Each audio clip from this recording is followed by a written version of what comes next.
Si comes tienes que lavar tu plato, Firulais. Anda, enjuágalo bien. No me gruñas. A ver, con la esponja eso. Y enjuaga bien que luego deja todo jabonoso. Eso así, muy bien, aunque de malas. Welcome to the motherfucking lady. We're covering today's top boxing news. Errol Spence Jr. versus Tszyu. Let's talk about the fight. I feel like it's a tale of two halves, really, this main event, where Errol Spence Jr. did all right in the beginning, faded down the stretch, and allowed Tim to dominate the end. I gave Errol Spence Jr. the first round off of his lead hand, very busy with his jab in the beginning, putting a lot of jabs out there, where Tim, he landed some good punches here and there, though not enough for me to give him the round. I gave Errol the first round, I gave Errol the second round. And for the same reason, he was busier than Tim. Tim wasn't doing enough. I gave Errol Spence Jr. the third round. Still busier, winning the exchanges mid-range to inside. Tszyu looked the stronger puncher of the two, but wasn't throwing enough, and Errol was disrupting his forward momentum with constant clinching. 3-0 Errol Spence Jr. after the first 3 rounds. 3-1 after 4. I had Errol Spence Jr. ahead, but Tszyu taking the fourth, his best round in the fight, up until that point, off of clean body work and many clean backhands landed. Spence was getting hit a great deal in the 4th round. In the 5th, I had Errol Spence Jr. taking it off of volume alone. He wasn't that accurate, but he was definitely busier than Tim and smothering Tim's work with constant clinches to stifle his forward momentum. 4 rounds to 1 after 5, 4 rounds to 2 after 6, with Errol Spence Jr. ahead, but Tszyu taking the 6th for being busier in the round and landing cleaner, harder shots on Spence, who was on the run for most of it. And this is right around the time that Tszyu starts to take over and Errol Spence Jr. starts to fade, starts to circle away, starts to run. By this time, you could see that Tszyu had the heavier punches of the two, that whenever he lands a shot, it has a noticeable effect on Spence, and Spence, for all the punches he was throwing and landing, they weren't really having an effect on Tim. He couldn't dominate him in the pocket, chose to circle away. 4 rounds to 2 after 6, 4 rounds to 3 after 7. Spence was still ahead on my card, but Tszyu took the 7th for being busier in the round, applying a lot of pressure, landing clean, while Spence was on the run and starting to look tired, breathing with his mouth open. Looking raggedy. 4 rounds to 3 after 7, 4 rounds to 4 after 8, tie score. Tszyu with the cleaner punches and forward momentum, as Errol Spence's punches were ineffective and he was constantly on the run. After 8, Tszyu effectively closes the gap, takes the 9th. And what was a messy, scrappy round overall, but Tszyu finished strong, stalking Errol and landing clean punches on the tail end of the round. It was enough for me to give it to him. This is when he starts pulling away, starts to take over as Errol starts to unravel. 6 rounds to 4. After 10, landing cleaner punches while Errol was mostly just moving around the ring trying to stay out of the pocket. No sting on the punches that he did throw, that he did land. He got his head snapped back several times in the 10th. More of the same in the 11th. Visible swelling on the face of a very tired Errol Spence Jr. who was eating clean punches, and Tim looked the stronger puncher of the two. So I had him ahead going into the 12th, which he also took. Being aggressive, being busy, stalking Errol, who did little more than move in that round. Try to survive, try to stay out of trouble. In the end, I had it about 8 rounds to 4 in favor of Tszyu. You could argue 9-3, as some people gave Tim the first round. I didn't. Looked like an 8-4 kind of fight to me. A brave effort from Errol Spence Jr. trying to turn back the hands of time, but there was no sting on his punches. His stance was often too wide, rendering him off balance whenever a punch landed. Leaky defense and punch resistance was barely there. He did good to move around the ring, not stand in one spot, not get knocked down, and not get knocked out. He stayed on his feet, but he's definitely done at world level. And shortly after the fight, he announced his retirement, which is what he needs to do. Retire. Not even really sure why he came back. The prediction didn't stick. I gave Errol Spence Jr. the benefit of the doubt for a fight that I thought he might win via a points decision, using his jab and boxing Tszyu up, which he tried to do, but he couldn't stick with it. He faded. It wasn't the way I hoped it would go. It was a tough fight, a long fight, but You know, it was cool. You know, was able to go 12 rounds and, you know, I finished the fight. So it didn't go the way I wanted it to go. So, you know, much respect to Tim. He's what I expected. I mean, he's what I expected. He was timing real well, and my timing was kind of off. Was that the 3 years off, or was? I mean, it could be. I mean, I'm not gonna use that as an excuse, you know. Tim did the same tonight. Shit, after the fight, I was sore. I don't remember 12 rounds feeling like that. Like, you know, that's how I knew, like, it's time to hang him up. Like, you can't be off that long and then come back and think you can fight a 12-round fight. You know what I'm saying? With a caliber opponent like that. I reflect on my career. I'm most proud of keeping my faculties and having enough money in the bank even before this to be able to go out, retire, and still live the same life that I'm living now, live it 10, 15, 20 years from now, and I'll still be okay. So that's what I'm most proud of, that, you know, I'm in a sport where a lot of boxers, 99% of them, Hall of Fame or not, you know, retire broke.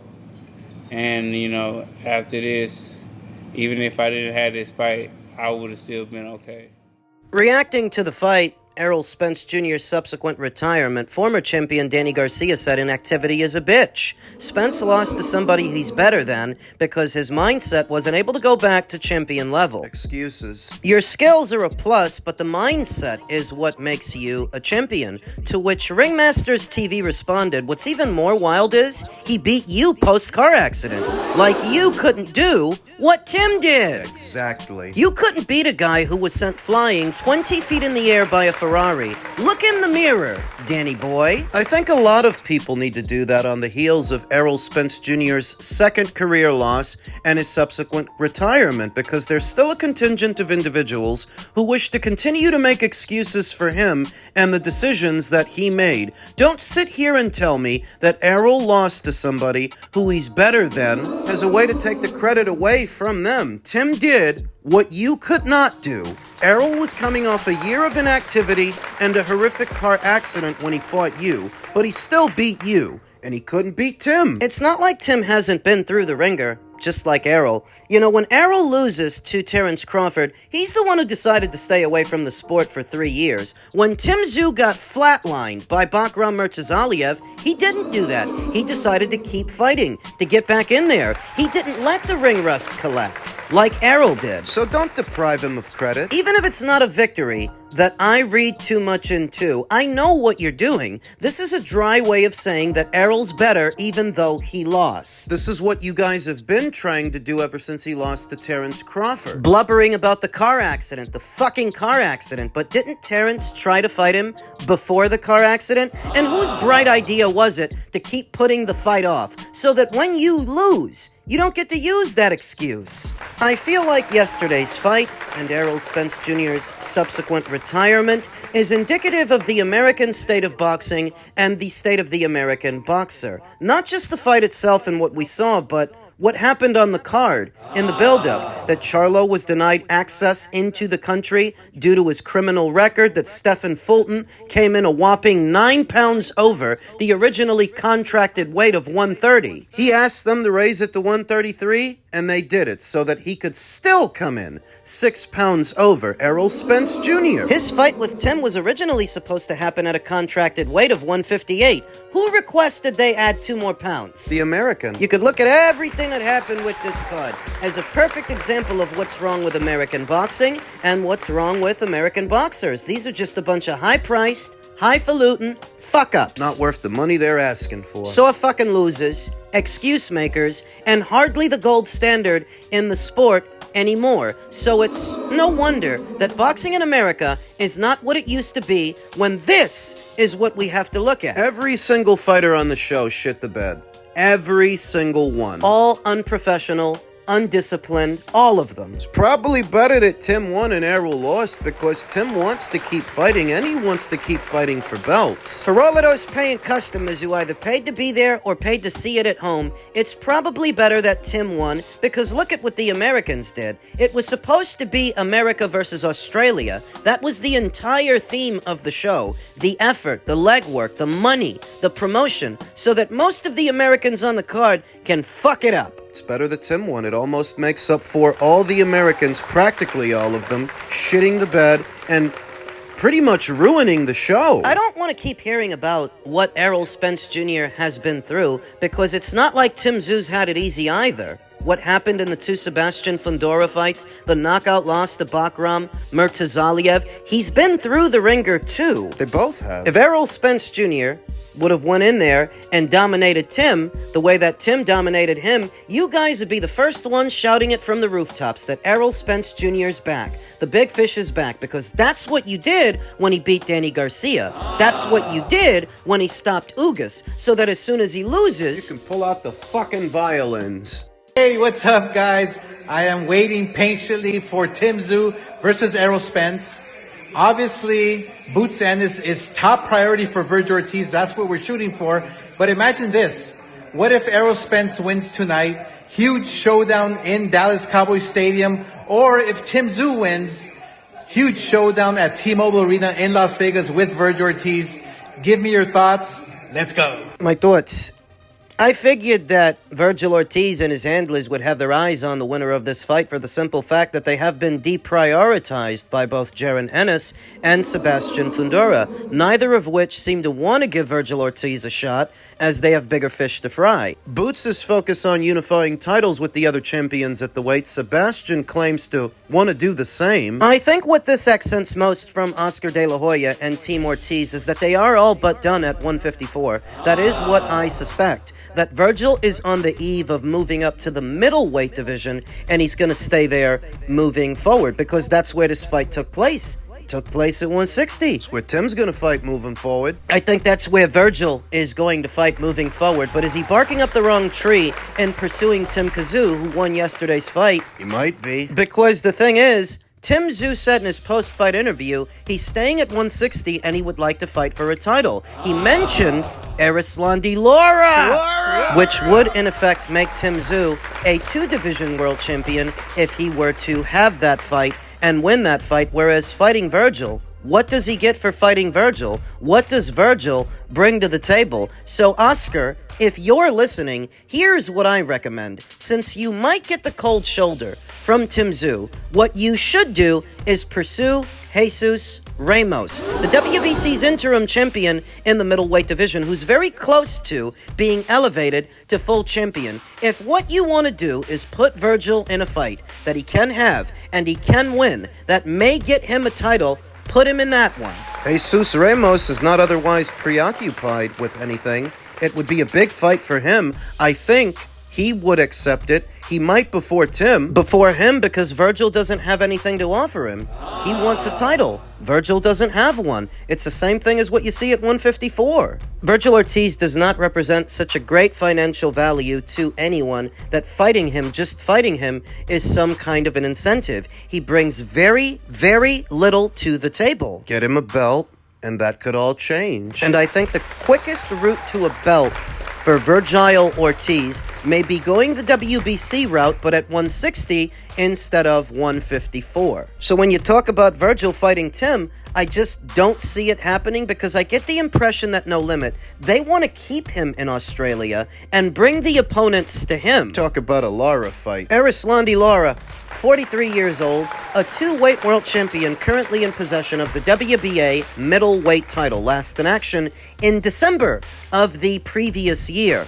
Opposite the ring, Johan Gonzalez, who he decisioned over 12 rounds on the undercard of Isaac Cruz versus Lamont Roach. He was supposed to have another fight, a unification match with Yanni Beck Kanalai, but Yanni Beck screwed that up. Sporting a professional record of 32 wins with 3 losses and 3 draws, 19 knockouts, having never been knocked out in 38, close to 40 professional bouts. One of the most experienced guys around, one of the most solid, capable fighters around, albeit 43 years old and not getting any younger, best described as a pure boxer. An outboxer whose legs, at 43 years old, aren't what they used to be. What is the probability of victory for Tszyu if he were able to get this guy in the ring? Stylistically, it is a winnable fight. Tim is still more or less a pressure fighter, a come-forward pressure guy whose sweet spot is mid-range to inside, whereas Lara, his sweet spot is on the outside,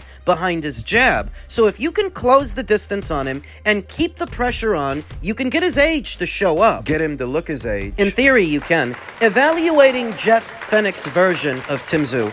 Jeff Fennick, who debuted in Tim's corner yesterday as his trainer. I didn't really like what I saw from Tim, to be honest. He won. He was better than Errol, but that's not saying much. Very noticeable lack of a jab, of a lead hand for most of that fight, as Tszyu was coming forward, fighting out of that high guard, but not jabbing enough for my liking, which I think is important. If you're going to close the distance, use the jab as a key to get the other guy to stop throwing, whereas Tim, he was just marching forward in that high guard. Not jabbing, not throwing, which allowed Errol to initiate all of those clinches. You're not giving him much to run into. You put a couple of jabs in his face, it'll keep his guns holstered, and he might think twice about diving into a clinch if you keep a lead hand in his face. So I really didn't like that from Tszyu. Didn't like his feet too much either. Can he beat Lara? If they can get him down to Australia, perhaps.